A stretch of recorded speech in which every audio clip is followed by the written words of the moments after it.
The ties and the rails are laid even before the trees are felled. The X means that this tree will itself be used in moving other trees as soon as they are brought down and cut into logs.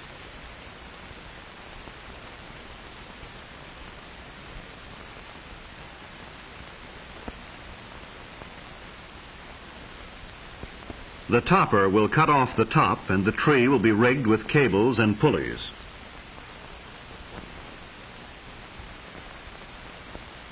For most people, a job like this would seem too dangerous, but then logging is a hard and dangerous work, and these men take pride in their strength and courage.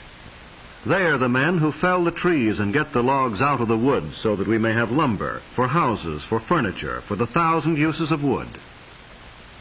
And all in his day's work, over goes the top of this tree.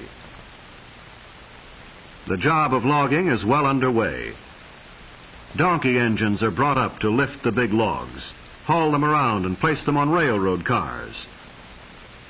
Heavy cables and huge pulleys are needed to lift logs weighing up to 50 tons. The actual felling of a tree begins with the making of a scaffold for the axemen to stand on as they work. Then they begin their cutting their way into trees that may be as old as our civilization. For the redwood trees of California are probably the oldest of living things. The redwoods that grow along the coast live to be 2,000 years old. They are young at 350 years, they are mature at 1,000 years, and they reach old age at 1,500 years.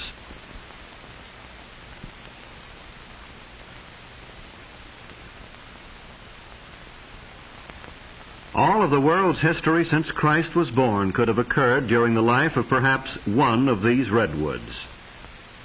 But just as the tree itself is able to live through centuries, to live even through forest fires, so when the axes,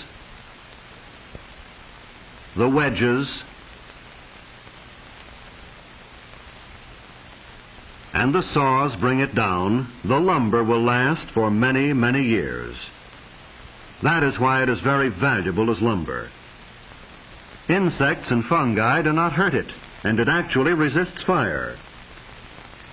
So the saws keep working and the axemen bring the tree down, figuring the fall carefully so as not to hit other trees and splinter the wood. When the cutting is finished, the men get away fast from the base of the tree as it falls, for sometimes trees twist or fall in a way not expected. But usually they fall just as the axemen figured, and sometimes the axemen figure very closely, closer than one would imagine. So down they come, some of the world's oldest, biggest, and tallest trees. Trees that grow over 350 feet high. Trees that may be over 20 feet thick at the base. Trees that are so big that more than 20 houses can be made from just one tree. But don't think these giants are being completely destroyed. Many of the oldest and the biggest of the redwoods are being saved. Parks with thousands of acres of redwoods are set aside for our enjoyment.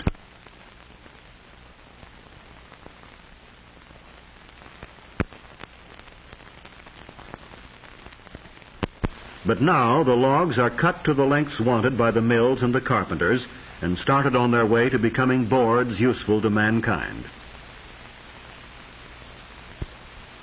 But the journey is not quick, simple, or easy. The logs must be snaked out by big tractors and loaded onto heavy trucks, or dragged by the tractors out to the edge of the clearing where they can be picked up and carried overhead toward the railroad.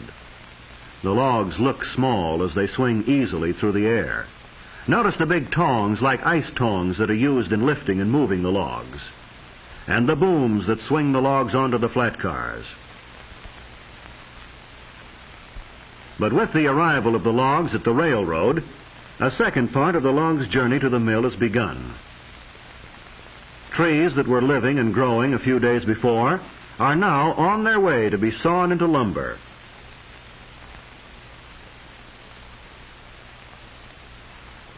These coast redwoods are used for lumber, but there is another species of redwood which is not. It is the redwood of the Sierra Nevada mountains. The scientific name for both is sequoia, the name of a famous Cherokee Indian. The Sierra redwood is even bigger than the coast redwood. It grows to be as much as 40 feet thick at the base, and it lives longer. It may live to be 4,000 years old. Redwoods are today native only to California and a small section of Oregon. But thousands of years ago, they were to be found throughout Europe and Asia. They grew in countries that are now cold, but were at one time warm. Places like Alaska, Iceland, and Greenland. Their history goes back millions of years to the time of the dinosaurs. But here at the sawmill, the redwoods are just big logs that have to be unloaded into the mill pond. And the straight arm that is used in football is found here to be simple and efficient. Trainload after trainload comes to the mill to meet the huge demand for redwood in this country and abroad. The demand for a wood that will not rot, that termites will not eat, that fire cannot easily burn.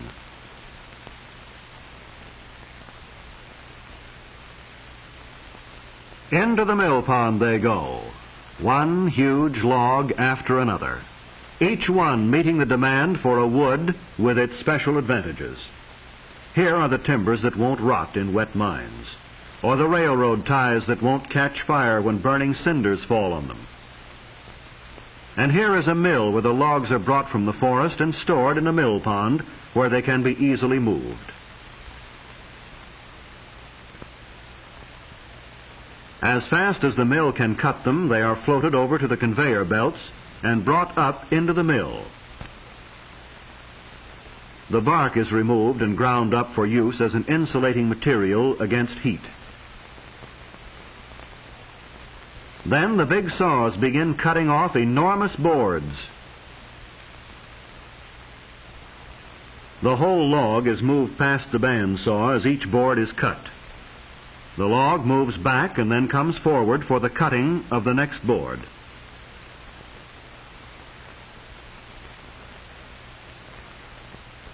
After this, the boards with bad parts in them are cut. The trimmer man in the angel's roost, as it is called, can raise and lower his saws to cut out the bad sections and save the rest. Then the boards are checked and graded for quality. From here on, with the drying and the seasoning, our redwood trees have become lumber. Instead of enormous trees miles away in the forest, we have timbers and boards being sorted and piled, stacked as high as a small tree by this Hilke piler. And when the wood becomes seasoned, it will be shipped all over the world, taken from mills like this and transported to wherever redwood is needed. But when we look at stacks of redwood lumber, we may well be reminded of its ancient history, for this is lumber from a species of tree that has survived for millions of years. Trees that can withstand the insects and diseases that kill off other species. Trees that can withstand fire. Trees that tower over 350 feet. Trees that live to be 2,000 and 4,000 years old. The tallest, biggest, oldest trees in the world. And so the lumber from such trees gives us a wood that has the same enduring qualities. Also the wood that has a beauty which we enjoy in our homes for its richness.